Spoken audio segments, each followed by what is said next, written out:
وداعيا إلى الله بإذنه وسراجا منيرا صلى الله تعالى عليه وعلى آله وعلى أصحابه وبارك وسلم تسليما كثيرا كثيرا أما بعد فأعوذ بالله من الشيطان الرجيم بسم الله الرحمن الرحيم الحج أشهر معلومات فمن فرض فيهن الحج فلا رفث ولا جدال في الحج وتزودوا فإن خير زاد التقوى وقال النبي صلى الله تعالى عليه وسلم الحج المبرور ليس له الجزاء إلا الجنة قالوا ما بر الحج يا رسول الله قال إطعام الطعام وطيب الكلام او كما قال صلی اللہ علیہ وسلم۔ آپ لوگ تھوڑا تھوڑا قریب آ جائیں، جو یہ فاصلہ مٹا دیں، آگے آ جائیں۔ جوان آدمی ٹیک چھوڑ دیں، بوڑھا ضعیف آدمی ٹیک لگا لے، کوئی بات نہیں، لیکن جو ٹھیک ٹھاک لوگ ہیں ٹیک نہ لگاؤ، ذرا سیدھے ہو کے بیٹھو، اللہ کی بات کو ادب سے، دھیان سے، توجہ سے سننا۔ معلومات میں اضافہ نہیں، وہی باتیں ہیں جو سنی سنائی ہیں، لیکن دھیان سے سننے سے دل پہ اثر ہوتا، بے دھیانی سے سنیں تو وہ اوپر سے نکل جاتا۔ اس وقت ہم 1,24,000 انبیاء علیہ السلام کی بنائی ہوئی بتائی ہوئی ترتیب پر چلتے ہوئے مینا کے پہاڑوں میں آ گئے۔ جیسے ابھی بھائی جنید کہہ رہے تھے کہ حکم دیکھا جاتا ہے کہ حکم کیا ہے، سمجھ میں آئے یا نہ آئے، کپڑے اتار کے 2 چادریں پہنو، حالانکہ اگر ہم اپنے لباس میں ہوں تو آسانی رہے۔ اب کسی کو تہمت باندھنے کا طریقہ نہیں آتا، کسی کو اوپر کی چادر سنبھالنا نہیں آتا، کبھی تہمت ڈھیلا ہو رہا، کبھی چادر گر رہی، کسی نے اس کو گانٹھیں دی ہوئی ہیں، کسی نے اس کو ویسے چپکایا ہوا ہے، تو کیا کہیں گے کہ بھائی اللہ کا امر ہے اور امر کو ویسے ہی پورا کیا جاتا ہے جیسے کہا جاتا ہے، اس میں اپنا اختیار نہیں ہے، اس میں اپنی تدبیر نہیں ہے۔ چھری بکرے کے سینے میں گھونپ دی جائے تو خون اس کا بھی نکل جائے گا، لیکن کوئی اس کے سینے، تو اللہ نے صرف ہمیں نہیں سارے نبیوں کو یہاں پہنچایا۔ یہ تھوڑا آگے ہمارے مسجد خیف ہے، آج سے 14 صدی پہلے اسی وقت میں ہمارے نبی کا خیمہ بھی لگا ہوا تھا، اور 1 لاکھ کے قریب انسان آپ کے دائیں بائیں تھے۔ آپ کا خیمہ چمڑے کا تھا، سرخ چمڑے کا خیمہ آپ کے لیے لگایا گیا تھا، اور آپ کے دائیں طرف مکے کے لوگوں کو حکم دیا گیا خیمے لگاؤ، اور آپ کے بائیں طرف مدینے کے لوگوں کو حکم دیا گیا خیمے لگاؤ۔ آپ کے سیدھے ہاتھ مہاجرین کے خیمے تھے، اور آپ کے الٹے ہاتھ انصار کے خیمے تھے۔ ان پہاڑوں نے نبیوں کو دیکھا، صحابہ کو دیکھا، اللہ کے بڑے محبوب مقرب بندوں کو دیکھا، بندیوں کو دیکھا۔ ذرا سے شک پر جیلوں میں ڈال دیتے ہیں، قتل کر دیتے ہیں۔ تاریخ بھری پڑی ہے کہ وفاؤں بھری زندگی میں ذرا سا شک ہوا بادشاہوں کو سولیوں پہ لٹکاتے۔ تاریخ مسلمانوں کی بھی غیر مسلموں کی بھی تاریخ بھری پڑی۔ تو بادشاہوں کا دستور یہ ہے جس کو جو نافرمانی کرتا ہے اسے دھکا دے دیتے ہیں، اسے اپنے سے دور کر دیتے ہیں۔ اور ہمارا اپنا نظام بھی یہ ہے جو ہمارے مزاج پہ نہیں چلتا، سگا بھائی کیوں نہ ہو تو آنا جانا بند ہو جاتا، میل ملاقات بند ہو جاتا، آگے بچوں کو بھی کہہ دیا جاتا ہے اس کے گھر نہیں جانا۔ یہ ہمارے ماحول کی چیز ہے، میں کوئی نئی چیز نہیں بتا رہا ہوں۔ ایک واحد اللہ ہے جس نے سارا سال میری نافرمانیوں کو دیکھا، میرے گناہوں کو دیکھا، میری جرتوں کو دیکھا کہ میں نے اللہ کو کیسے کیسے للکارا، کیسے کیسے اندھیرے اجالے میں اپنی منہ کالے کیے، زبان گندی کی، آنکھوں کو گندا کیا، ہاتھوں کو گندا کیا، پاؤں کو غلط استعمال کیا، پیسے کو غلط استعمال کیا، روئیں روئیں کو داغدار کر دیا، تن ہم داغ داغ شد، گناہوں سے سارا تن داغ داغ ہوا۔ میں حیران ہوں پھر اللہ نے ہمیں کیوں بلا لیا؟ وہ تو ہمیں دھتکار دیتا، دفع ہو جاؤ، تم اس قابل ہی نہیں ہو کہ میرے دربار میں بلائے جاؤ، یہ کیوں بلا لیا؟ سگی اولاد کو دھتکار دیا جاتا ہے، روزانہ اخباروں میں آق نامے لکھے ہوتے ہیں، میں نے آق کر دیا، روزانہ اخبار بھرے پڑے ہوتے ہیں۔ اور پھر میں اس پہ حیران ہو رہا تھا کہ اللہ کو تو ہماری ضرورت بھی کوئی نہیں، یہ مینا کی وادی میں ایک بھی حاجی نہ آئے تو اللہ کے دربار میں اللہ کی شاہی میں کوئی کمی تو نہیں آئے گی، اور جتنے موجود ہیں اس سے 10 گنا 1000 گنا ہو جائیں تو اللہ کی بادشاہی میں زیادتی کوئی نہیں ہوگی۔ اللہ کا حرم بھرا پڑا ہے طواف کرنے والوں سے، اس سے اللہ بڑا تو نہیں ہو گیا، اور ایک بھی طواف کرنے والا باقی نہ بچے تو اس سے اللہ چھوٹا تو نہیں ہو جاتا۔ انا اغنى الشركاء عن الشرك واللہ الغنی وانتم الفقراء، میرے بندو تمہارا رب بہت غنی ہے اور تم سارے فقیر ہو۔ اور پھر ایک حدیث میں اللہ تعالیٰ فرماتا ہے میرے بندو تم انسان، جنات، زندہ مردہ، مرد عورت، بوڑھے جوان، چھوٹے بڑے، خشک تر، اگلے پچھلے، نئے پرانے، کوئی شک نہیں چھوڑی، تم سارے سجدے میں پڑ جاؤ تو میری بادشاہی میں ایک ذرہ کے برابر اضافہ نہیں ہوتا۔ ما زاد فی ملکی شیء۔ پھر دوسری جہت سے اللہ فرماتا ہے تم سارے اگلے پچھلے، نئے پرانے، اول آخر، زندہ مردہ، بوڑھے جوان، مرد عورت، خشک و تر، سب میرے نافرمان بن جاؤ تو میری بادشاہی میں ذرہ برابر کمی نہیں آتی۔ جو اتنا بے نیاز ہو وہ نافرمانوں کو کیوں بلاتا ہے؟ کیا ظرف ہے میرے اللہ کا، کیا ظرف۔ عبیدی یبارزوننی بالعظائم، میرے بندے بڑے بڑے گناہ کر کے مجھے للکارتے ہیں۔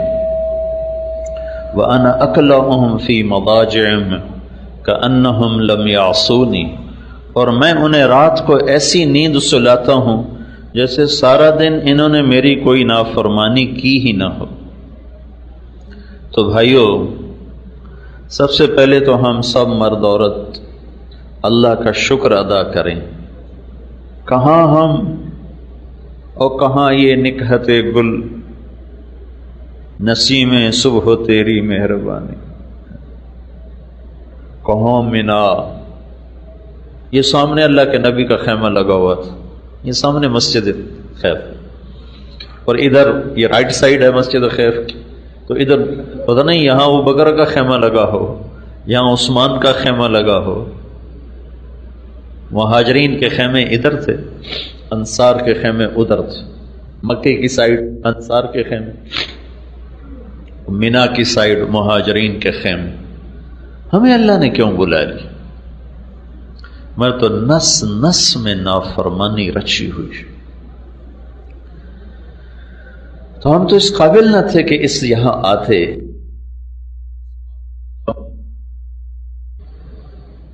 مکے کی ہر شہر تو وہی کھڑے ہیں، ان پہاڑوں کا تو کچھ نہیں بدلا، یہ تو ویسے ہی کھڑے ہیں۔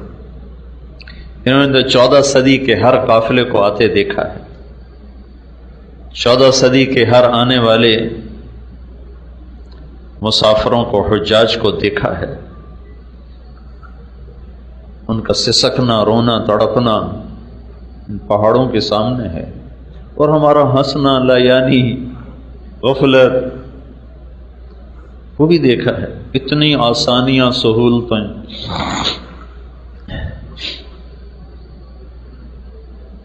تو بھائیو، پہلا ہمیں اللہ کا شکر ادا کرنا چاہیے کہ اس نے ہمیں بلایا ہے۔ آدمی خود آ سکتا ہے، اپنی طاقت سے آ سکتا ہے۔ میں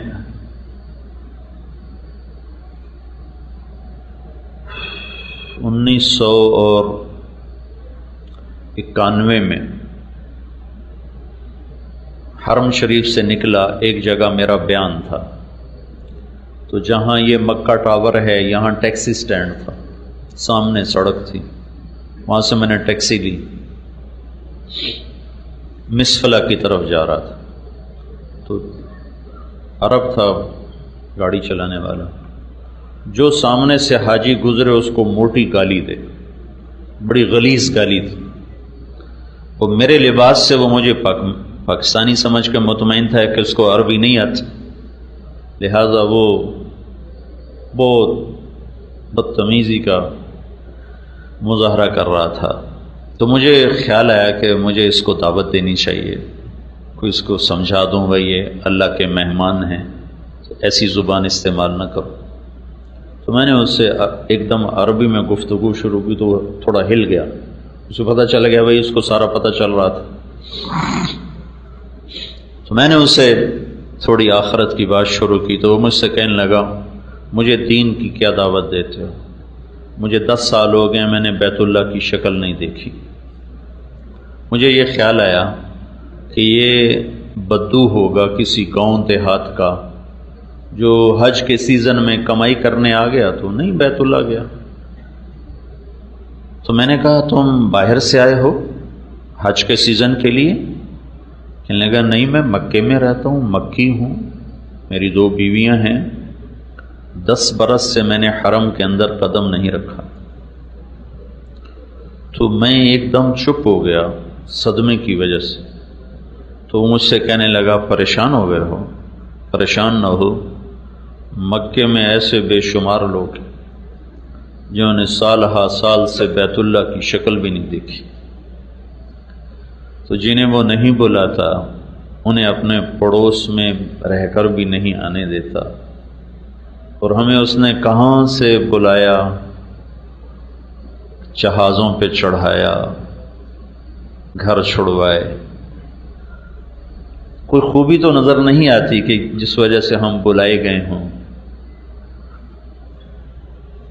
جاننے والوں کو ہی کارڈ بھیجا جاتا ہے، یہ تو اللہ کا بلاوا ہے۔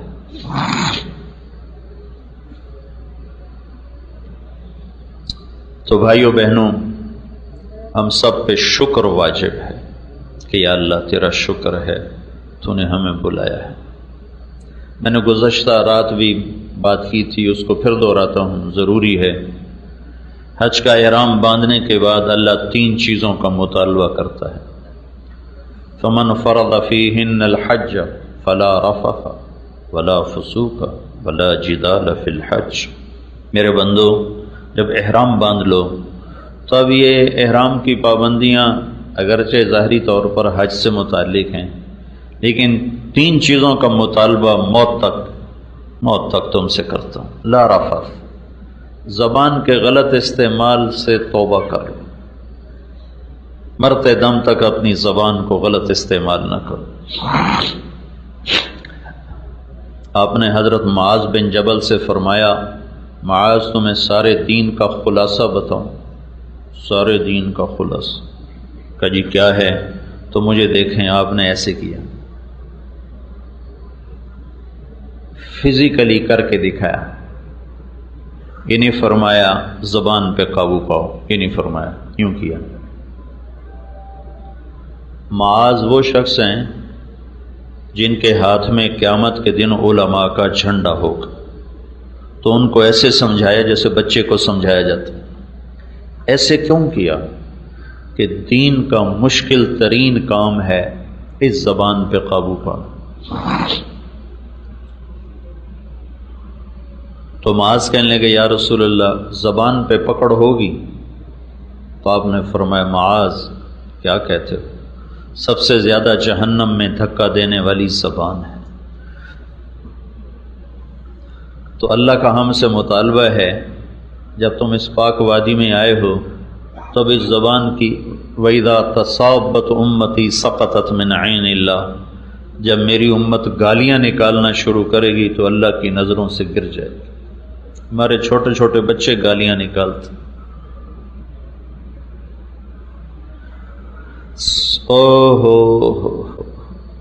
کوئی اگر بیت اللہ کو توڑنے جائے تو آپ لوگ کیا کرو گے؟ اس کی بوٹی بوٹی کر دو گے، بیت اللہ کو گرا رہا ہے۔ کسی مسلمان کو ماں بیٹی کی بہن کی گالی دینا یہ بیت اللہ کو توڑنے سے بڑا جرم ہے، کہ بیت اللہ پتھروں کی عمارت ہے اور مسلمان کا دل ایمان سے بھرا ہوا ہے جس میں اللہ ہے۔ موسیٰ علیہ السلام سے ان کی قوم نے پوچھا تیرے رب کا کوئی گھر ہے؟ تو اللہ تعالیٰ نے فرمایا موسیٰ تیرا رب زمان و مکان سے پاک ہے، لیکن جو دل گناہوں سے پاک ہوتا ہے وہ میرا گھر بن جاتا ہے، میں اپنے بندے کے دل میں بس جاتا ہوں، وہ میرا عرش بن جاتا۔ تو یہ ایک مطالبہ ہے زبان پہ قابو، صرف احرام تک نہیں، پوری زندگی، ساری زندگی سہتے رہو، چپ رہو۔ چپ رہنے میں بھی بڑا مزہ ہے، جواب دینے کا بھی ایک مزہ ہے، وہ وقتی سا ہوتا ہے۔ چپ رہنے کی ایک تکلیف ہے، وہ وقتی ہوتی ہے، لیکن اس پر جو آگے مٹھاس اور ٹھنڈک اللہ دیتا ہے، شہد بھی کیا چیز، رس گلے اور رس ملائیاں بھی کیا چیز ہیں، پی جا ایام کی تلخی کو بھی ہنس کے ناصر، غم کے سہنے میں بھی قدرت نے مزہ رکھا۔ چپ اوہ نہ کر لبوں کو سی، عشق ہے دل لگی نہیں، سینے پہ تیر کھائے جا، آگے قدم بڑھائے جا۔ تو یہ ایک مطالبہ ہے تمام مردوں عورتوں سے جنہوں نے احرام باندھا ہے، لا رفث، تالا لگا دو، خیر کی بات کرو، شر کی بات۔ ہنسی مزاح منع نہیں ہے، وہ تو انسانی فطرت ہے، اس سے کیسے روکا جا سکتا۔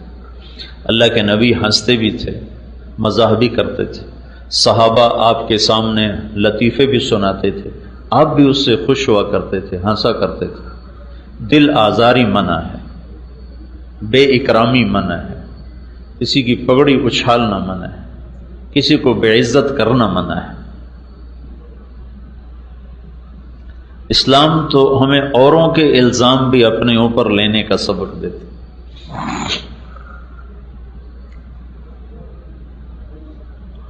زبان پہ قابو، لا رفث۔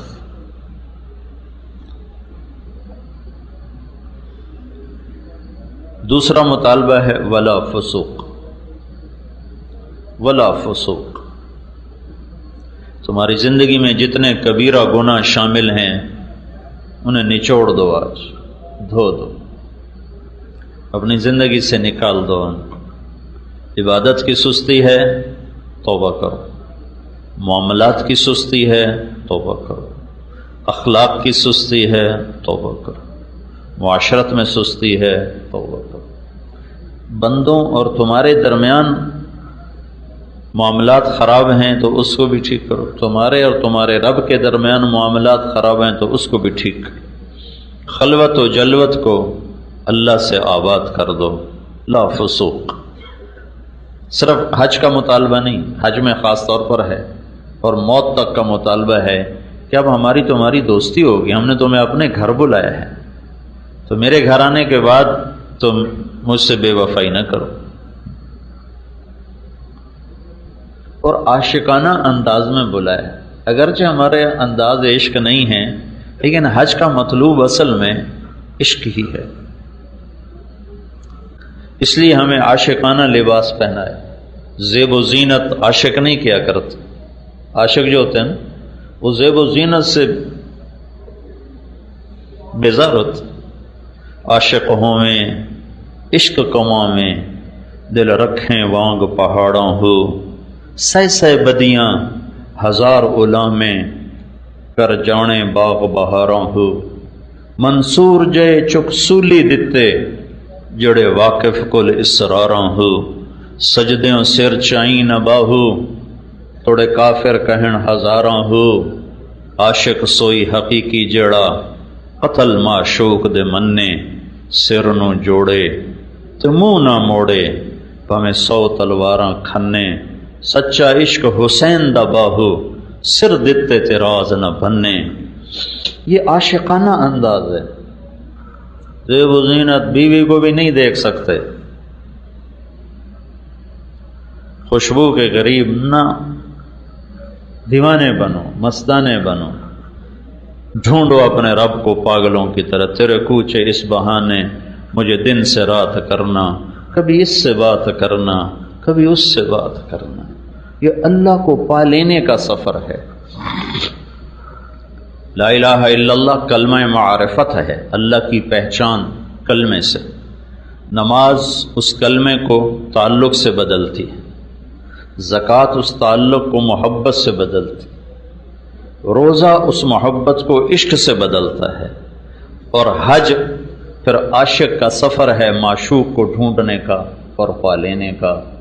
اس لیے طواف ہے. پھیرے لگ رہے ہیں پھیرے لگ رہے ہیں. کپڑے اترے ہوئے ہیں. کہتا ہے لاہور کراچی کی مسجد میں جاؤ تو اچھے کپڑے پہنو. خذوا زینتکم عند کل مسجد. اچھے کپڑے پہنو بدبودار نہ ہوں صاف ستھرے ہو کر جاؤ. اور جب ادھر بلاتا ہے تو اللہ کے نبی سے پوچھا گیا ای الحاج افضل. یا رسول اللہ سب سے اچھا حاجی کون ہے؟ کہ الشیخ الطفل جس کے سر میں مٹی پڑی ہوئی ہو بال بکھرے ہوئے ہوں اور جوئیں اس کے سر سے گر رہی ہوں. جوں مارنے کا بھی حکم نہیں. اگر جوئیں پڑ جائیں تو جوئیں مارنے کا حکم نہیں. اب ہمارا احرام تو ہوتا ہے 2 دن کا. وہ جو لوگ احرام باندھتے تھے اور پھر پیدل چل کے آتے تھے تو 2 ہفتے کا احرام ہوتا تھا. بڑے بڑے بال ہوتے تھے. مٹی گرد و غبار جوئیں جنم لیتی تھیں. تو مارنا نہیں ہے خارش برداشت کرو. تو کہا شیخ الطفل جو بالکل دیوانہ ہو مستانہ ہو مجنونانہ ہو وہ سب سے بہترین حاجی. کیوں کہ اس میں عاشقی کا رنگ زیادہ ہے.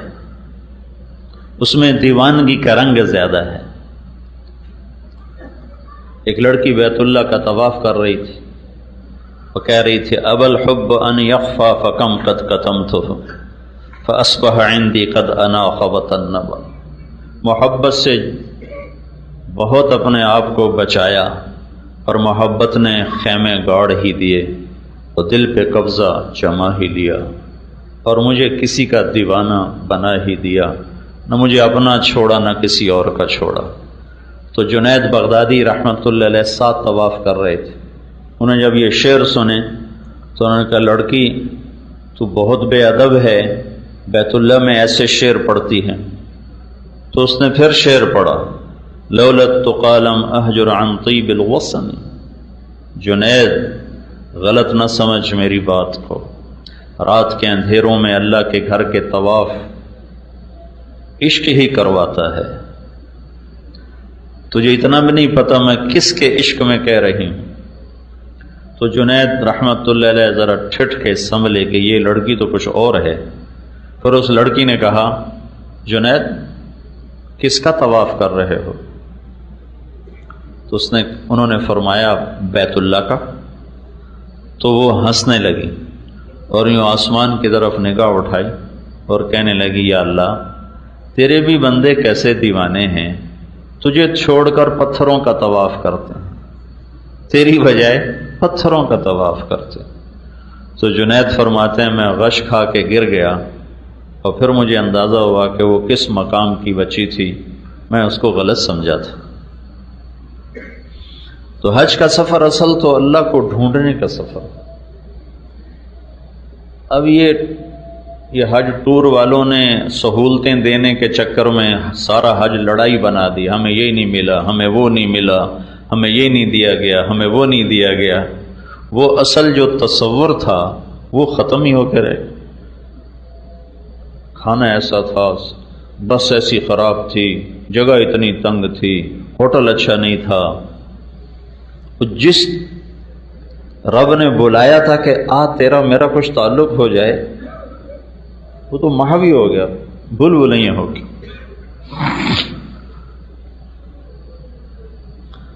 تو بھائیو، کل ہماری اللہ کے دربار میں پیشی ہے، بہت بڑا دربار ہے، بہت بڑا دربار ہے۔ جتنے بھی گناہ ہیں نا، کل اللہ سے مانگ لو کہ اللہ تعالیٰ فرماتا ہے عرفہ کے دن، میرے بندو آج اتنے گناہ لے کر آؤ جتنے بارش کے قطرے ہیں۔ ہم اتنے کر سکتے؟ اتنے گناہ لے کر آؤ جتنے ریت کے ذرے ہیں، اتنے کوئی کر سکتے؟ اتنے گناہ لے کر آؤ جتنے درختوں کے پتے ہیں، اتنے گناہ لے کر آؤ جتنے گردش ایام میں، جب سے ٹائم شروع ہوا، ٹائم اربوں سال پہلے ٹائم شروع ہوا، اس دن سے آج تک جتنے دن رات بنے ہیں اس کے برابر گناہ لے کر آؤ، اس سارے کے مجموعے کے برابر گناہ لے کر آؤ۔ تو آج میں معاف کرنے کے لیے آیا بیٹھا ہوں، اور تمہارے دو بول کا منتظر ہوں گا کہ تم کو یا اللہ معاف کر، میں سارے ہی معاف کروں۔ تو اللہ کا دوسرا مطالبہ ہے گناہ چھوڑ دو۔ اس کا مطلب یہ نہیں کہ یہ فرشتہ بن جائے گا، اس سے پھر بھی ہو جائے گا۔ نیک آدمی سے بھی گناہ ہوتا ہے، لیکن وہ گناہ کر کے پچھتاتا ہے، روتا ہے۔ اور عادی نافرمان سے بھی گناہ ہوتا ہے، وہ اکڑتا ہے، دلیر ہوتا ہے، دونوں میں یہ فرق ہو جاتا ہے۔ اس لیے علماء کہتے ہیں نیک لوگوں کی کمیاں نہ پکڑو، نیک لوگوں کی کمیاں نہ پکڑو۔ کیوں کہتے ہیں؟ صحابہ کے بارے میں زبان بند رکھو۔ خود اللہ کے نبی نے فرمایا، اللہ اللہ فی اصحابی لا تتخذوہم غرضا من بعدی، کہ میں تمہیں اللہ سے ڈراتا ہوں، میرے صحابہ کے بارے میں کبھی بات نہ کرنا، ان کو کبھی تنقید کا نشانہ نہ بنانا۔ وہ فرشتے نہیں، انسان تھے، ان سے خطائیں ہوئی ہیں، لیکن ان کی خطاؤں پہ گفتگو نہ کرنا، ورنہ اللہ تمہیں پکڑ لے گا۔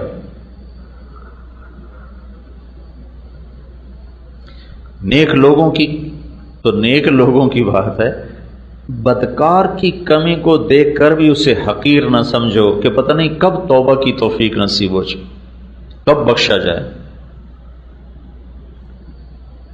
یہی جنید جمشید کو ایک دفعہ مجھے یاد نہیں میں کہاں بیٹھا تھا، تو سامنے ٹی وی چل رہا تھا، میں اس کو جانتا نہیں تھا، تو وہ ٹی وی پر یہ آ رہا تھا، یہ ناچ رہا تھا، تو اس کے گرد لڑکیاں ناچ رہی تھیں۔ تو میرے دل میں آیا کہ اس کو تو ہدایت مل ہی نہیں سکتی، یہ میرے دل میں آیا کہ اس کو تو ہدایت مل ہی نہیں سکتی۔ اور اللہ تعالیٰ نے اسی سال میرا اس کا ٹاکرا کروا دیا۔ تو بدگمانی تو حرام ہے، اور کسی مسلمان کو اس کے گناہ کی وجہ سے حقیر سمجھنا حرام ہے۔ پتہ نہیں کب توبہ کرے، نہیں توبہ کرتا، پتہ نہیں کون سی بات اللہ پسند کر کے اس کی بخشش کر دے، تو میں پکڑا جاؤں کہ تو میرے بندے کو حقیر کیوں سمجھتا تھا۔ تو دوسرا مطالبہ ہے اللہ تعالیٰ کا، گناہ چھوڑو، ہو جائے گا توبہ کرو، جب ہو توبہ کرو، توبہ کی کوئی حد نہیں ہے۔ اور سبحان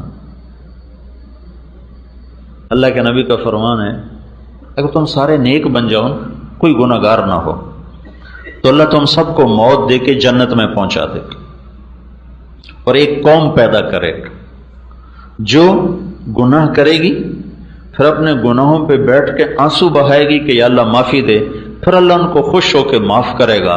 اللہ کو معاف کرنا اتنا پسند ہے۔ تو یہ دوسرا مطالبہ ہے کہ گناہ نہیں ہو جائے معاف، یا اللہ توبہ، یا اللہ توبہ۔ تیسرا مطالبہ کیا ہے؟ ولا جدال، ولا جدال، جھگڑا نہیں کرنا، لڑائی نہیں کرنا۔ ساری زندگی کے لیے دستبردار ہونا سیکھو اور اللہ کے خزانوں میں جمع کرتے جاؤ، کرتے جاؤ، کرتے جاؤ۔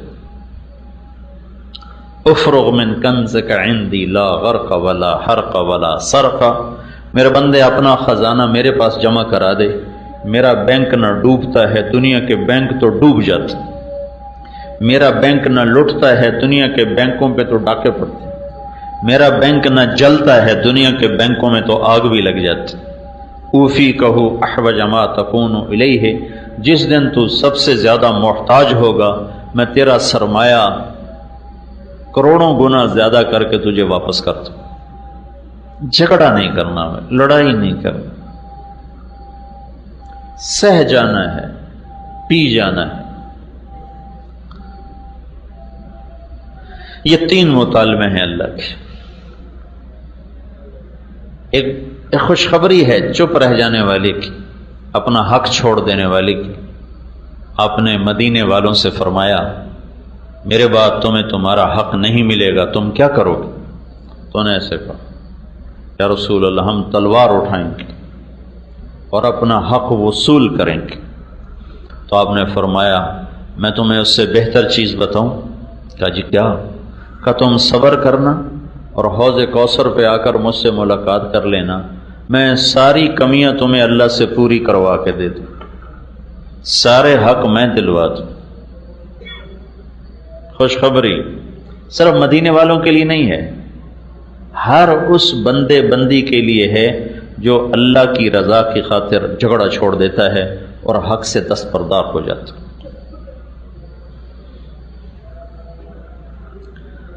تو یہ ایک مطالبہ ہے احرام کے دوران، اور اس کو پیش کیا گیا ہے موت تک، کہ موت تک یہ زندگی اپناؤ۔ تو بھائی سارے ہم اس کی نیت کریں، نیت کرتے ہیں سارے بھائی۔ عرفات میں جو جا رہے ہیں اس کے پیچھے ایک مطالبہ ہے، کل جو عرفات کی حاضری ہے، جیسے شادی کا دن ہوتا ہے نا، تو اس سے ایک دو دن پہلے وہ لائٹیں جلنا شروع ہو جاتی ہیں اور سارے گھر کو سجایا جاتا ہے۔ ایسی جب عرفات کا دن آتا ہے تو آسمانوں پہ بھی چراغاں ہو جاتے ہیں اور سارے فرشتے خوشیاں مناتے ہیں، اور شیطان کا سب سے زیادہ بھاری دن 9 تاریخ کا۔ تو 9 تاریخ کا ایک مطالبہ ہے، عرفہ پہچان کو کہتے ہیں۔ پہچان کیا؟ پہچان کیا ہے؟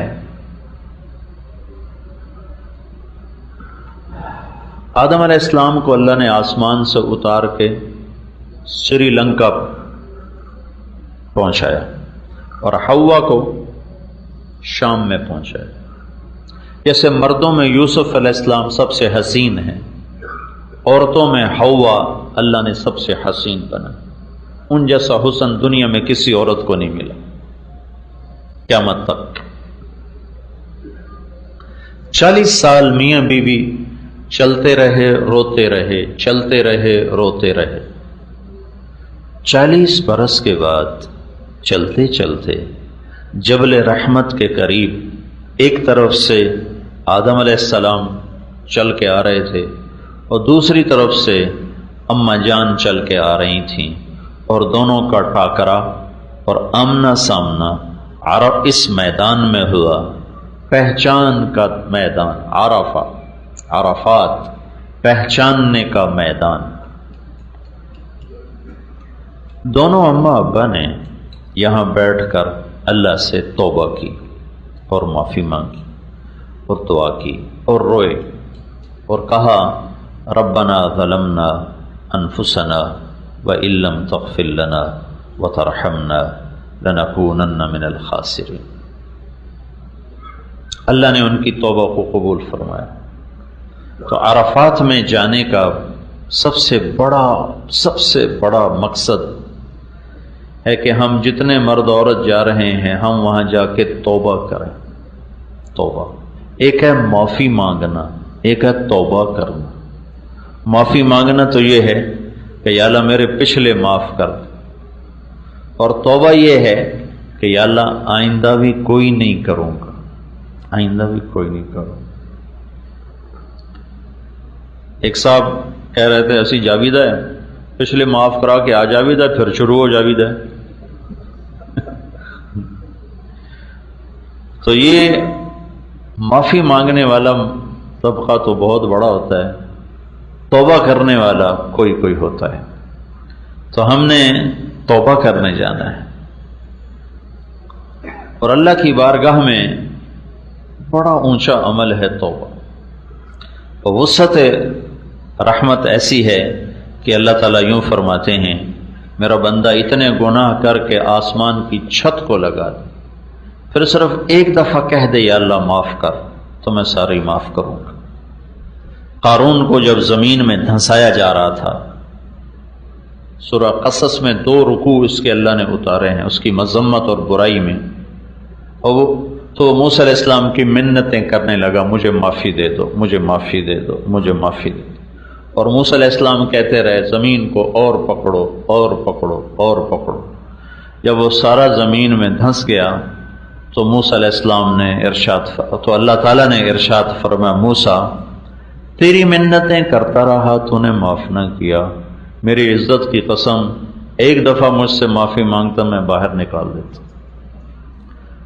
لو استغاثنی لاغفر۔ قارون کے لیے اللہ یہ کہہ رہا ہے کہ اگر یہ مجھ سے معافی مانگتا تو میں معاف کر دیتا۔ تو ہم تو اللہ کے نبی کے امت ہی ہیں، ہمارے پیچھے تو اللہ کے نبی کی کروڑوں دعائیں ہیں، اور آپ کا بہت بڑا آسرا ہے۔ تو بھائی سارے مردوں سے، عورتوں سے، بھائی بہنوں سے یہ گزارش ہے کہ ہم پکی توبہ کی نیت کر کے جائیں۔ بنی اسرائیل میں ایک نوجوان تھا، زندگی اس کی بڑی غلط تھی، تو اس کو شہر والوں نے شہر سے نکال دیا۔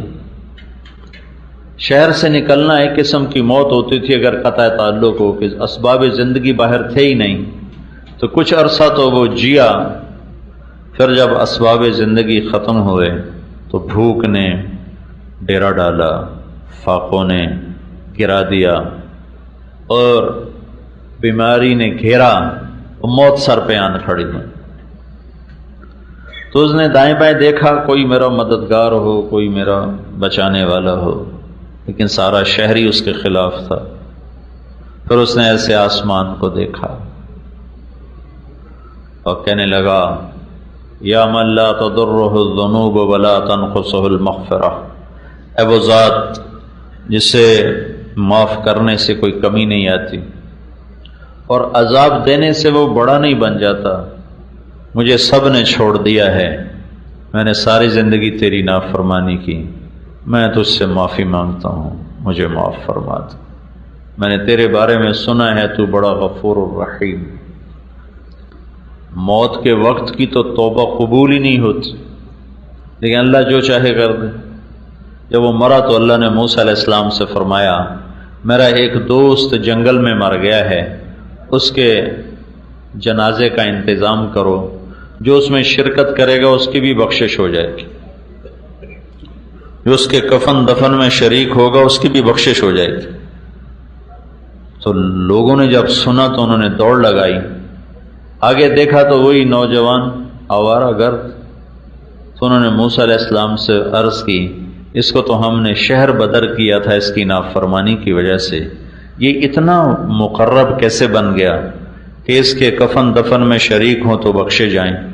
موسیٰ علیہ السلام نے اللہ تعالیٰ سے پوچھا تو اللہ تعالیٰ نے ارشاد فرمایا، یہ ایسا ہی تھا جیسے یہ کہہ رہے ہیں، لیکن موت کے وقت جس درد سے اس نے مجھے پکارا، میری عزت کی قسم اگر اس وقت یہ پوری دنیا کی بخشش مانگتا تو میں اس کی طفیل ساری دنیا کو معاف کر دیتا، اس نے صرف اپنی بخشش مانگی، میں نے معاف کر دیا۔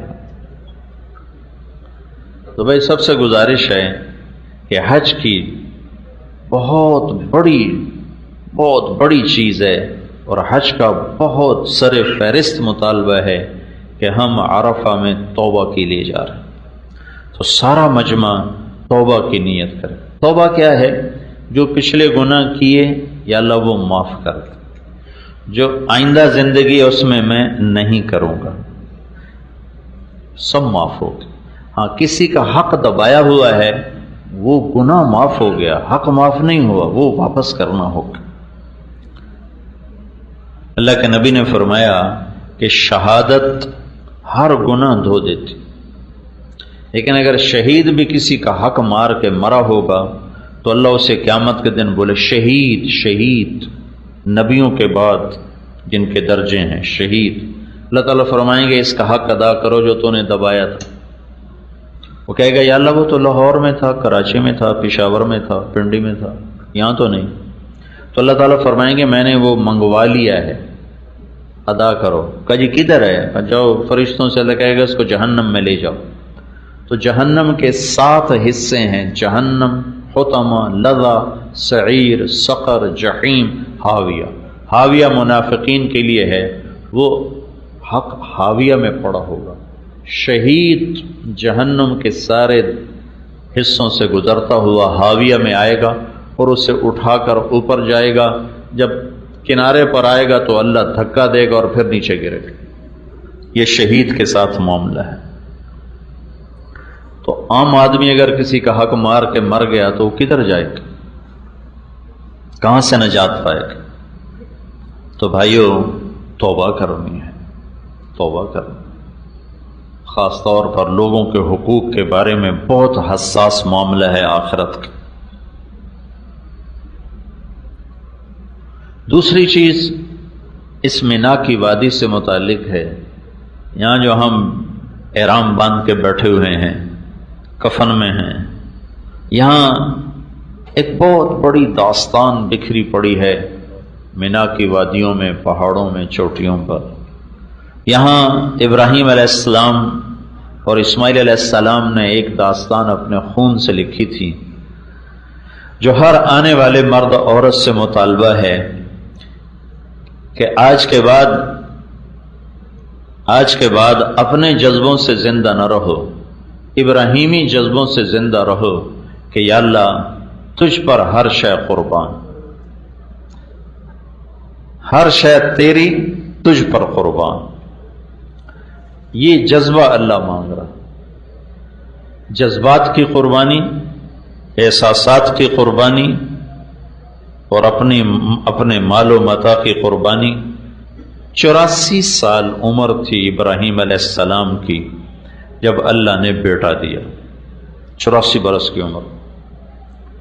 60-65 سال گزر گئے دعا مانگتے، یا اللہ بیٹا دے، یا اللہ بیٹا دے، یا اللہ بیٹا دے۔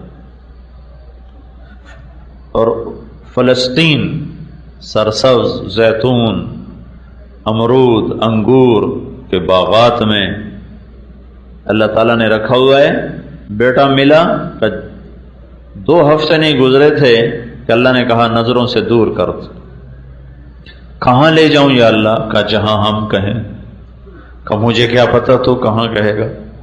تو اللہ تعالیٰ نے فرمایا جبریل تمہاری راہبری کرے۔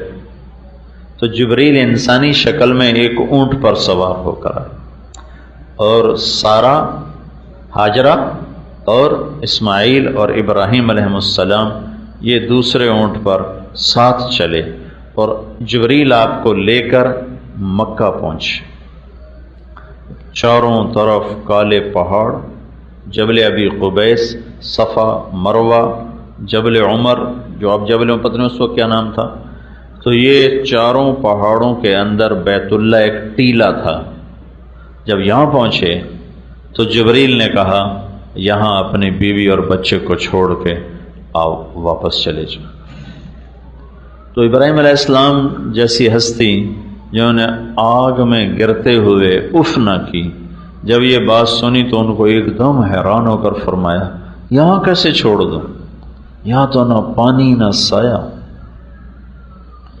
تو جبریل نے کہا آپ کے اللہ کی یہی منشا ہے، یہاں چھوڑ دو۔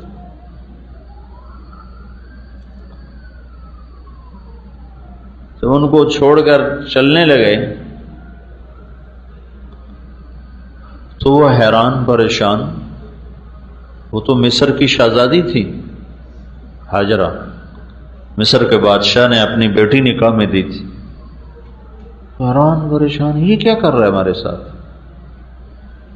وہ چل دیے.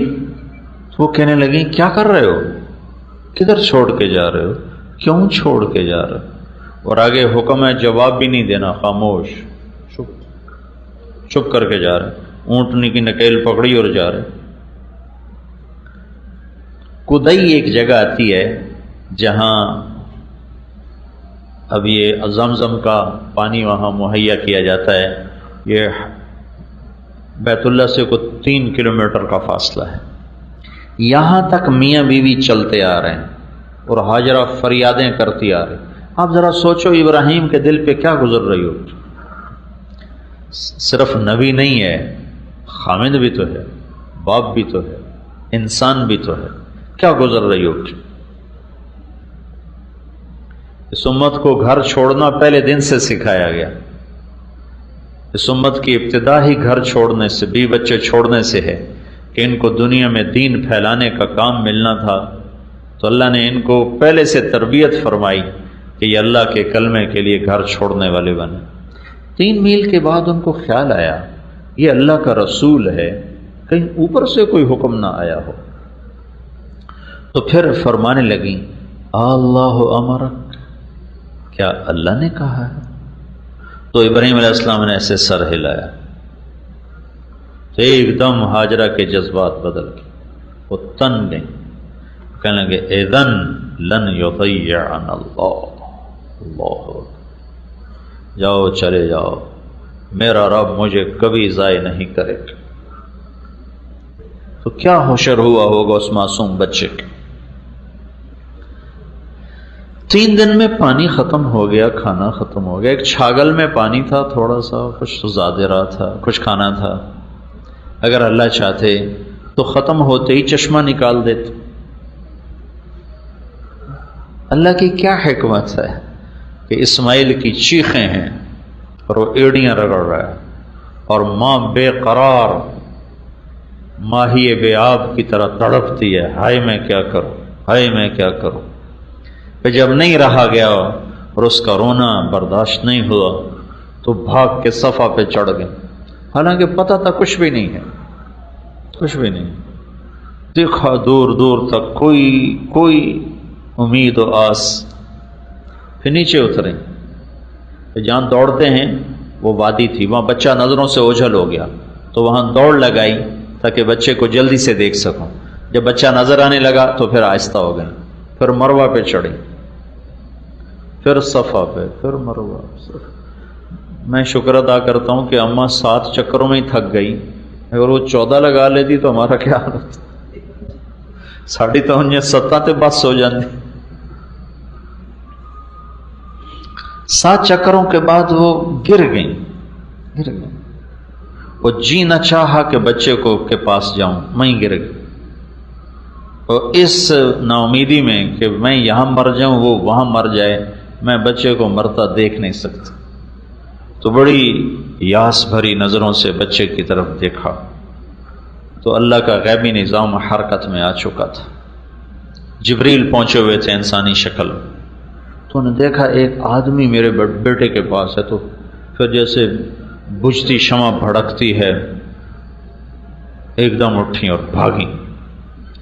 قریب آ کر دیکھا تو آدمی غائب اور بچے کی ایڑیوں سے پانی نکل رہا تھا، ابل رہا تھا. اب تو بڑے سائنسی ٹیکنالوجی بہت چیزیں ایجاد ہو گئیں. تو مجھے یہ زمزم کے کنویں پر جو انجینئر تھے انہوں نے مجھے بتایا کہ اس کے سورس کو معلوم کرنے کی کوشش کی گئی. جیولوجسٹ بلائے ساری دنیا سے، طائف تک زمین کو چھانا کہ شاید یہ زمزم کا پانی یہ کنیکٹ ہے کسی پانی کے ذخیرے سے اور وہاں سے پانی آتا ہے. لیکن کہیں بھی اس کا کوئی کنیکشن کوئی نہیں. جو ہی موٹر چلتی ہے تو جھرنوں سے پانی نکلنا شروع ہو جاتا ہے، اور جو ہی موٹر بند ہوتی ہے تو وہ پانی بند ہو جاتا ہے. 5-6 جھرنے ہیں نیچے، سوراخ ہیں. ان سوراخوں سے جب موٹر چلاتے ہیں تو پانی نکلنا شروع ہو جاتا ہے، جب موٹر بند کرتے ہیں تو وہ بند ہو جاتا ہے، اپنے آپ آٹومیٹک سسٹم۔ ایک سال گزر گیا تو اللہ تعالیٰ نے ملنے کی اجازت دی۔ اب ملنے کی اجازت بھی سنو کیسی اجازت۔ پورا سال جو حضرت ہاجرہ نے دن گنے، گھڑیاں گنی، کب آئے گا کب آئے گا، نہ ہی آتا تو اچھا تھا، آیا تو کس حال کا آیا کہ جب سواری کو بٹھایا اور ہاجرہ لپک کے گئیں اور اندر آنے کو عرض کیا تو فرمایا ہاجرہ اترنے کا حکم نہیں ہے، ہوئے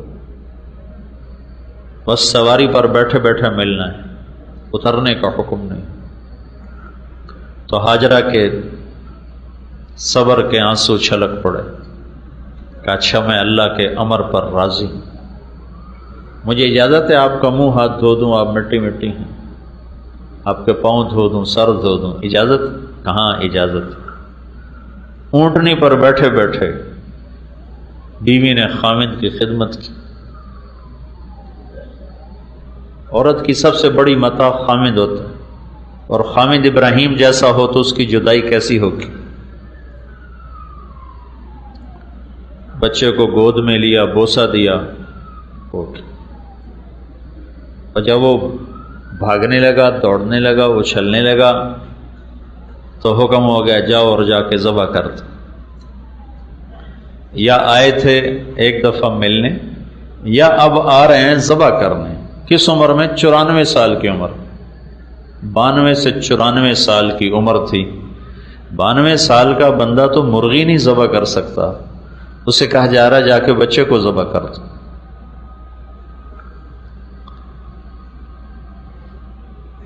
تو جب وہ یہاں پہنچے ہیں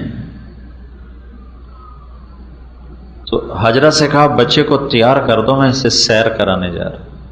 تو اسماعیل بھی بڑے اچھل رہے کہ آج میرا ابا مجھے سیر کرانے لے جا رہا، میں ابا کے ساتھ سیر کرنے جا رہا۔ وہ چھری انہوں نے چھپائی ہوئی ہے،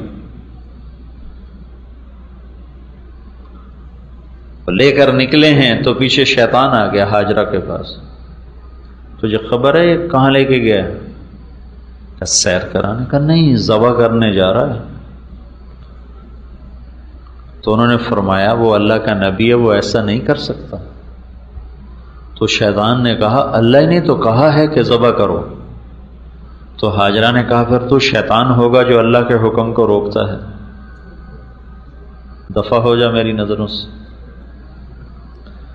تو ابراہیم علیہ السلام پتہ نہیں کہاں سے چلے، کس طرف سے مینا میں داخل ہوئے۔ پہلے شیطان کو جو ہم کنکری مارتے ہیں، یہاں شیطان اسماعیل کو نظر آئے اور ایسے اشارہ کیا، مجھے دیکھو، ایسے اشارہ، ہاتھ کا اشارہ گردن پہ ایسے کیا، یہ تجھے ذبح کرے گا، یہ اشارہ کیا۔ تو انہوں نے اپنے ابا کو بتایا کہ ایک آدمی مجھے ایسے ایسے کر رہا ہے۔ تو ابراہیم علیہ السلام نے اس کو 7 پتھر مارے تو وہ زمین میں دھنس گیا۔ تو آگے چلے تو تھوڑی دور گئے تو وہ پھر ظاہر ہو گیا، پھر اسماعیل کو ایسے ایسے کیا، پھر انہوں نے اپنے ابا کو بتایا تو انہوں نے پھر اس کو 7 پتھر مارے، وہ پھر زمین میں دھنس گیا۔ پھر آگے چلے، تیسری جگہ وہ سامنے آیا، پھر انہوں نے کہا ابا مجھے ایسے کر رہا ہے، تو انہوں نے پھر پتھر مارے، وہ پھر دھنس گیا، پھر نہیں آیا۔ پھر وہاں سے یوں مڑے، دائیں طرف پہاڑ ہوتا تھا، چند سال پہلے تک وہ پہاڑ موجود تھا، اب انہوں نے ہٹا کے، اللہ ان کو جزائے خیر دے، آل سعود کی بڑی خدمات ہیں حجاج کرام کے لیے۔ تو انہوں نے اس پہاڑ کے ساتھ ایک وادی تھی، اس وادی میں اس کو گھاٹی تھی، اس میں بچے کو لے گئے، اور قرآن یوں کہتا ہے یا بنی انی ارا فی المنام انی اذبحک فانظر ماذا تری، میرے بیٹے مجھے اشارہ مل چکا ہے تیرے ذبح کرنے کا، تو کیا کہتا؟ ذبح کرنے کا؟ کیا ماں تھی جس نے 7-8 برس کے بچے کی ایسی تربیت کی کہ کہ وہ کہنے لگے یا ابا تفعل، ابا فوراً جلدی کرو۔ یا ابت ایک لفظ بتاتا ہے کہ اسماعیل پر ذرا خوف نہیں آیا، افعل کا لفظ بتاتا ہے کہ خوشی سے کہا ستجدنی انشاء اللہ من الصابرین۔ اپنا دعویٰ نہیں کیا، دیکھو تواضع دیکھو معصوم بچے کی، کیا انشاءاللہ کہا، انشاءاللہ انشاءاللہ ابا آپ دیکھو گے میں صبر والا ہوں گا انشاءاللہ، اللہ کو بیچ میں شامل کیا۔ تو ابراہیم علیہ السلام کہنے لگے بیٹا تجھے خبر ہے میں کیا کہہ رہا ہوں؟ تو بہت خوش بول رہا ہے۔ تو فرمایا مجھے خبر ہے آپ جو کچھ کہہ رہے ہیں، سودا بڑا سستا ہے، آپ کے بدلے میں اللہ مل جائے گا، اللہ آپ سے بہتر ہے، دنیا کے بدلے میں جنت مل جائے گی، جنت دنیا سے بہتر ہے۔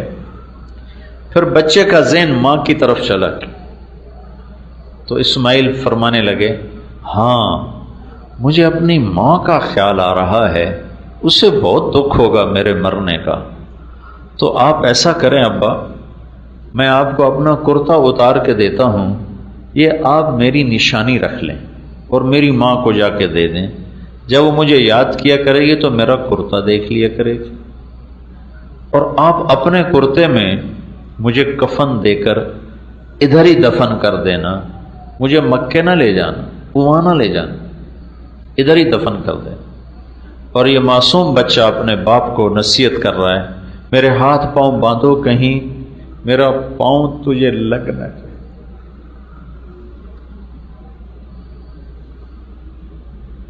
اور مجھے الٹا لٹا دو کہ آنکھوں سے آنکھیں چار نہ ہوں، تیرا ہاتھ کانپ نہ جائے، اور آنکھوں پہ پٹی باندھ لو تاکہ تیرا دل مضبوط رہے تو گھبرا نہ جائے۔ یہ ایک معصوم بچہ 94 برس کے بوڑھے کو نصیحت کر رہا ہے۔ بیٹے کی ٹانگیں باندھی جا رہی ہوں ذبح کرنے کے لیے، بکرے کی ٹانگیں تو باندھی جاتی ہیں، گائے بھینس اونٹ کی ٹانگیں تو باندھی جاتی ہیں، معصوم بچے کی ٹانگیں ہاتھ باندھے جا رہے ہوں ذبح کرنے کے لیے، تو اس باندھنے والے کے جی پہ کیا گزر رہی ہوگی؟ اور ان کو لٹایا، یعنی جیسے پہلے کہا ہے 94 برس کا بوڑھا تو مرغی نہیں ذبح کر سکتا، وہ بچہ ذبح کرنا پڑ جائے،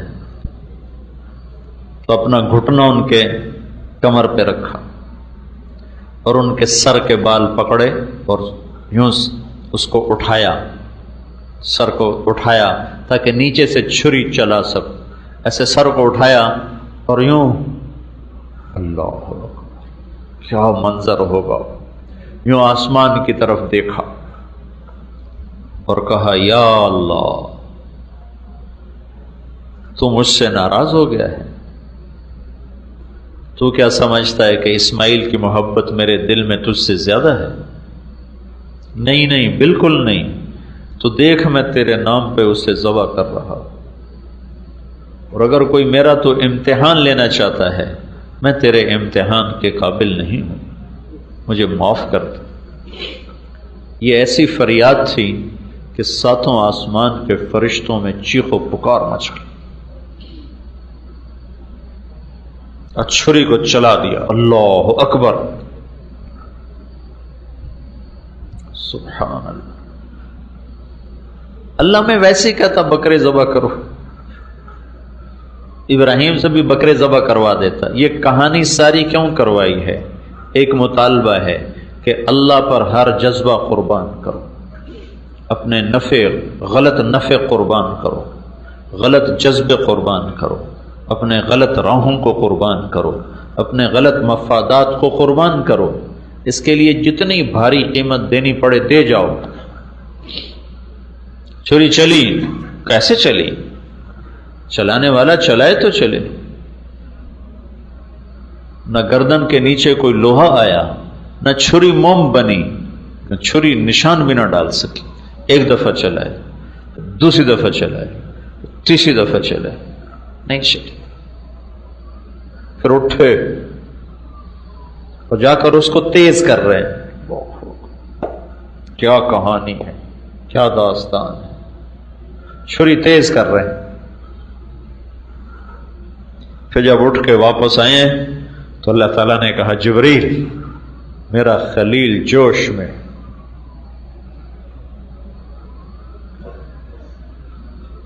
فوری پہنچو، اب میرا خلیل جوش میں ہے، فوری پہنچو. تو 1 سیکنڈ کے 1000 کروڑ میں کھرب میں حصے میں جنت سے چھترا لیا، اسماعیل کو کھسکایا، چھترے کو ڈالا اور چھری پار ہوئی گردن کے پار. ابراہیم سمجھے اسماعیل ذبح ہو گیا، پٹی جلد آنکھ کھلی تو جبریل بھی کھڑا ہے، اسماعیل بھی کھڑا ہے اور چھترا ذبح ہوا پڑا. اللہ کے نبی قربانی میں چھترا ذبح کیا کرتے تھے. ساری زندگی آپ 2 چھترے ذبح کیا کرتے تھے، ایک اپنی قربانی کا اور ایک امت کی طرف سے آپ ذبح کیا کرتے تھے. ویسے تو گائے، اونٹ، بیل، بکرا، بکری، چھترا، دمبا، بھیڑ سب چلتا ہے، لیکن اللہ کے محبوب ہمیشہ قربانی 2 چھتروں کی کیا کرتے تھے اپنی طرف سے. بیویوں کی الگ ہوتی تھی. وہ سنت ابراہیمی کی یاد میں کہ وہاں چھترا لایا گیا تھا. تو ہم سب سے اللہ کا مطالبہ ہے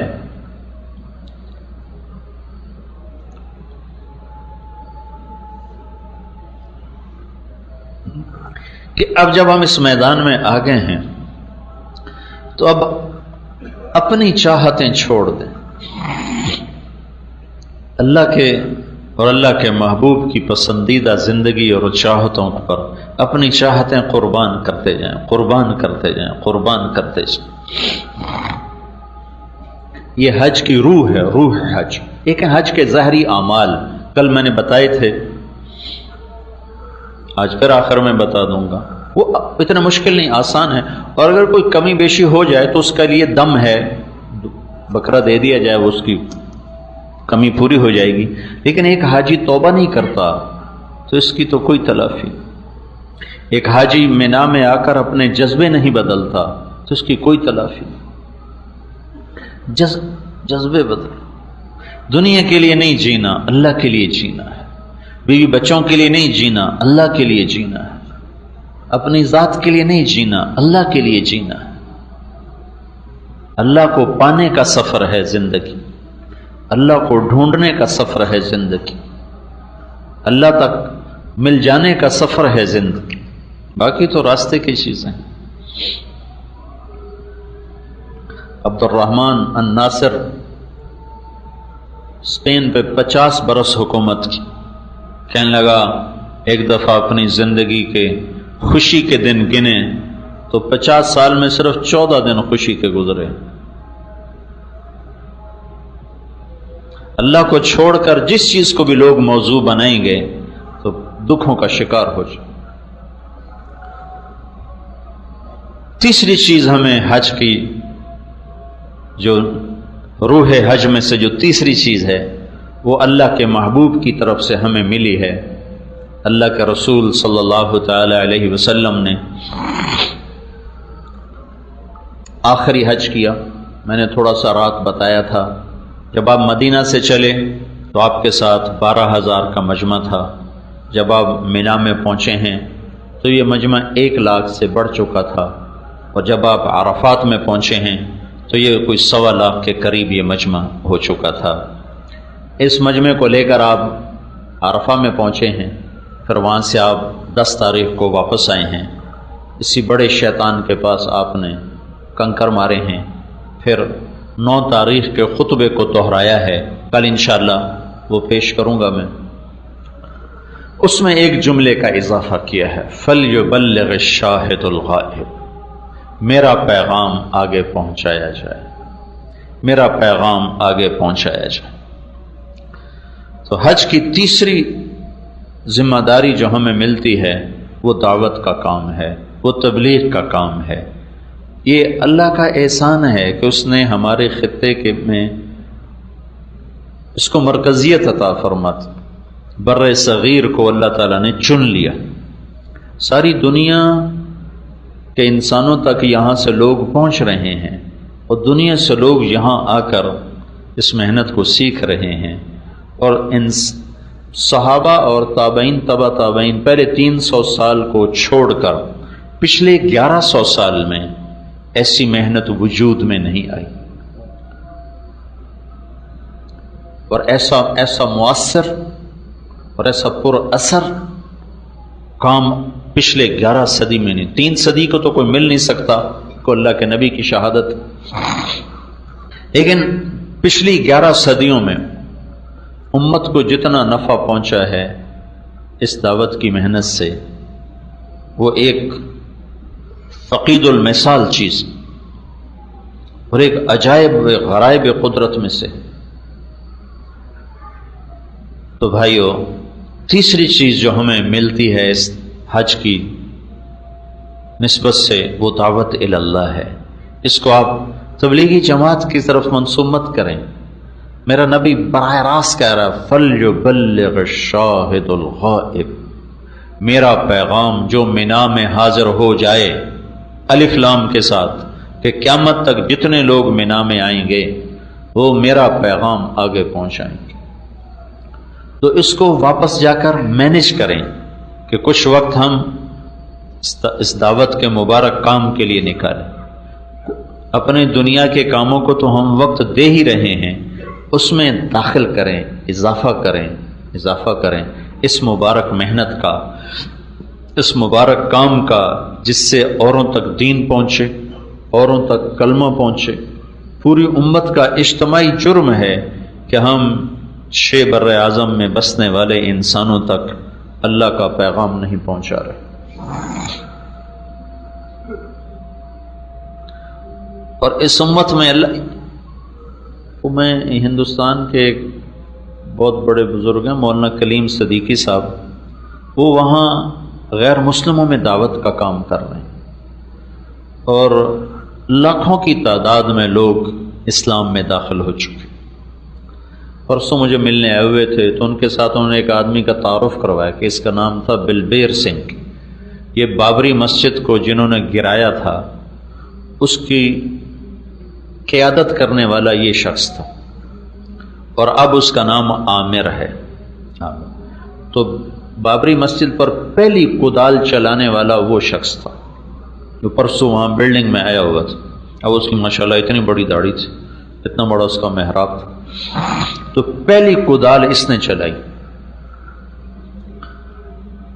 لیکن وہ اللہ کا نظام ایسا چلا کہ وہ اس دعوت کی محنت میں آیا لپیٹ میں، اور اللہ نے اس کو کلمہ نصیب فرما دیا۔ تو اس نے یہ منت مانی تھی کہ میں 100 مسجدیں جو ویران ہیں میں وہ آباد کرواؤں گا، جو ہندوؤں کے قبضے میں ہیں، سکھوں کے قبضے میں ہیں۔ تو اس نے بتایا کہ میں 77 مسجدیں آباد کروا چکا ہوں، 37 باقی، 27 باقی، 77 مسجدیں آباد کروا چکا۔ تو وہ انہوں نے بتایا کہ ایک وہاں پنجاب میں ایک بہت بڑا گھرانہ تھا، اس کی ایک بچی پڑوس میں جاتی تھی کھیلنے کے لیے۔ وہ گھرانہ تھا تبلیغ والوں کا، مسلمان تھے وہ۔ انہوں نے اس بچی کو دعوت دیتے رہے، وہ مسلمانوں کی مسلمان ہوئی تو سال 2 سال تو چھپا رہا، پھر پتہ چل گیا۔ تو جب انہیں پتہ چلا تو انہوں نے اس کو سمجھایا کہ ہم بڑے لوگ ہیں، ہماری بڑی بدنامی ہوگی اگر تم نے اپنا دھرم چھوڑ دیا۔ تو اس نے کہا پتا جی اب میں دھرم نہیں چھوڑوں گی۔ تو باپ اور چچا نے بیٹی کو قتل کرنے کا منصوبہ بنایا، اور اس کو وہ لے کر گئے، اور پہلے سے انہوں نے اپنے ملازموں سے گڑھا کھدوا دیا۔ تو باپ اور بیٹا چاچا دونوں اس بچی کو لے کر گئے۔ اس بچی نے اپنا نام رکھا تھا ہیرا۔ اس نے اللہ کے نبی کی سیرت سنی نا اس گھر میں کہ اللہ کے نبی غار ہیرا میں گئے، تو اس نے اپنا نام حرا رکھا ہوا تھا. تو جب وہاں کہ انہوں نے بچی کو دھکا دیا اس میں اور اس کو پیٹرول چھڑکا اور اس کو آگ لگا دی. تو اس کے چاچا نے کہا تو ہمیں مسلموں کی دوزخ سے ڈراتی ہے، ہم تجھے دنیا میں دوزخ کا مزہ چکھاتے ہیں. تو جب اس بچی کو آگ لگ رہی تھی تو وہ کہہ رہی تھی چچا مسلمان ہو جا، چچا مسلمان ہو جا، پتا جی مسلمان ہو جاؤ، دوزخ کی آگ سے بچ.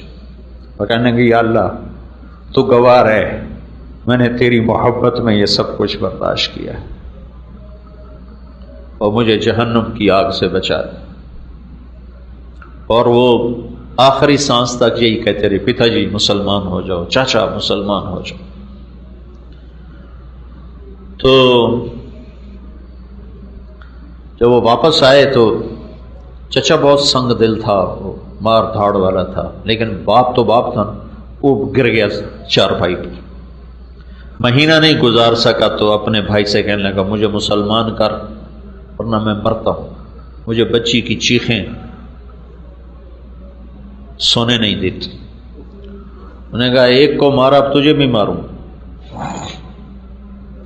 کا دل اس کا بھی ہلا ہوا تھا تو کہنے لگے شرم کی وجہ سے میں اس کو لے کر دلی آ گیا کہ علاقے میں کسی کو پتہ نہ چلے.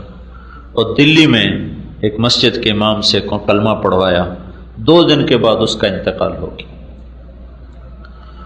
تو کہنے لگے جب وہ بھائی کلمے پر مر گئے اور بھتیجی کو یوں میں نے آخر تک کہتے سنا چچا جہنم سے بچ جاؤ، کلمہ پڑھ لو، مسلمان ہو جاؤ،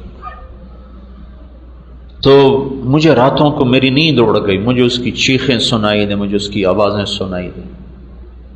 پھر مجھے خود جستجو ہوئی کہ میں اسلام کا مطالعہ کروں، میں اسلام کو پڑھوں.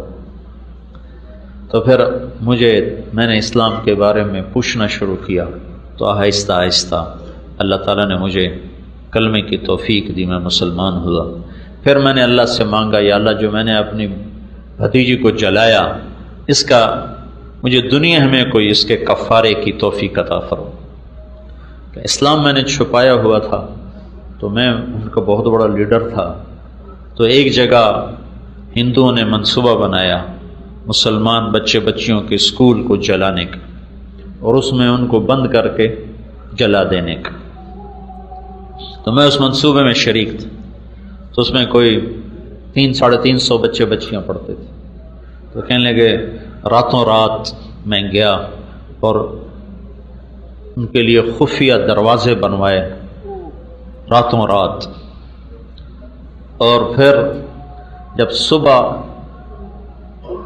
وہ بچے آئے ہیں تو میں نے پہلے ہی جا کر ان کو بتا دیا اور ان کو خفیہ دروازے سے سب کو نکالا. اور جب آ کر وہ اٹیک ہوا ہے تو بچے سارے وہاں سے نکل چکے تھے.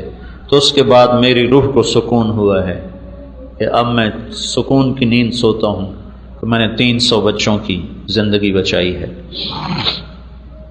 تو یہ کلمہ عجب شے ہے، یہ آدمی کو اگر صحیح معنی میں اندر میں اتر جائے تو یہ بیٹھنے نہیں دیتا. ہمارا کلمہ ٹھنڈا ہے. تو تبلیغ کا کام بھائیو یہ حج کی تیسری ذمہ داری ہے جو اللہ تعالی ہمیں اللہ کے محبوب کے ذریعے سے پہنچا رہا ہے. فَلْيُبَلِّغِ الشَّاهِدُ الْغَائِبُ، میرا پیغام آگے پہنچا دو. تو اس میں تبلیغی جماعت کا تو سوال ہی کوئی، طارق جمیل کا تو سوال ہی کوئی. میں اچھا ہوں یا برا ہوں میرا اور میرے اللہ کا معاملہ ہے. لیکن میرے ذمہ ہے اگرچہ بت ہیں جماعت کی آستینوں میں، مجھے ہے حکم اذان لا الہ الا اللہ. میرے تو ذمہ ہے صدا لگانا، مجھے اس کی دعوت دینا. کیا پتہ کوئی ایسا بندہ تیار ہو جائے جو میری بھی بخشش کا ذریعہ بن جائے. کتنے لوگ خود عمل ہوتا نہیں لوگوں کو تبلیغ کرتے ہیں، اس کا کیا فائدہ؟ اس کا فائدہ یہ ہے، یہ میں نہیں کہتا ہوں کہ عمل نہ کرو، لیکن میں ایک غلط چیز کی وضاحت کرنا چاہتا ہوں کہ میرے نبی نے فرمایا نیکی کی راہبری کرنے والے کو بھی نیکی کرنے والے کا اجر ملتا ہے. کیا پتہ ہمیں اور بخشوا لیں اوروں کے ذریعے. ایک حدیث آپ کو سناتا ہوں. لوگ جنت میں جا رہے ہوں گے اور جہنمی مجرم کھڑے ہوں گے تو ان کے سامنے سے جنتی گزریں گے تو ایک جہنم والا ایک جنتی سے کہے گا بھائی آپ مجھے پہچانتے ہو؟ وہ کہے گا نہیں. کہا آپ کو یاد نہیں آپ فلاں جگہ پر تھے، آپ کو وضو کی ضرورت تھی تو میں نے آپ کو وضو کا پانی مہیا کیا تھا، یاد آیا؟ کہنے کہ ہاں یاد آیا۔ کہ میری سفارش تو کر دو۔ تو وہ کہے گا یا اللہ تیرے اس بندے نے اپنا ایک احسان مجھے یاد دلایا ہے، تو مہربانی فرما دے اس کو بھی معاف کر دے۔ تو اللہ تعالیٰ فرمائیں گے چلو تیری وجہ سے اس کو بھی معاف کرتا ہوں۔ میں اپنی ذات میں کھوٹا مسلمان ہوں، لیکن میری دعوت سے ایک سچا مسلمان تیار ہو جاتا ہے اور وہ جنت میں جا رہا ہوتا ہے، تو اگر پانی وضو کے پانی دینے پر سفارش ہو سکتی ہے تو سیدھا راستہ دکھانے پر تو بہت بڑی امید ہے سفارش کی۔ ہاں کاروبار نہ ہو، یہ جو منع کی کہ ایک آدمی دین کو کاروبار بنا لیتا ہے اور وہ اس سے اپنی دنیا بنانے کے چکر میں ہے، اس کا معاملہ اور ہے۔ ایک آدمی دین کو کاروبار نہیں بنا رہا، وہ دعوت کا کام کر رہا ہے لیکن گناہ گار بھی ہے، کمزور بھی ہے، غلط بھی ہو جاتا ہے، ٹھیک بھی کر لیتا ہے، اس کا معاملہ اور ہے۔ تو بھائیو یہ تین باتیں ہیں جو ہم نے اللہ سے مانگنی ہیں۔ ایک ہم نے توبہ کرنی، اس کی نیت کرنا ہے سارے بھائی۔ ایک ہم نے اپنے جذبات اور احساسات کو آج کے بعد اللہ اس کے رسول پہ قربان کرنا ہے، جو وہ چاہتے ہیں وہ کرنا ہے، جو نہیں چاہتے وہ چھوڑ دینا ہے۔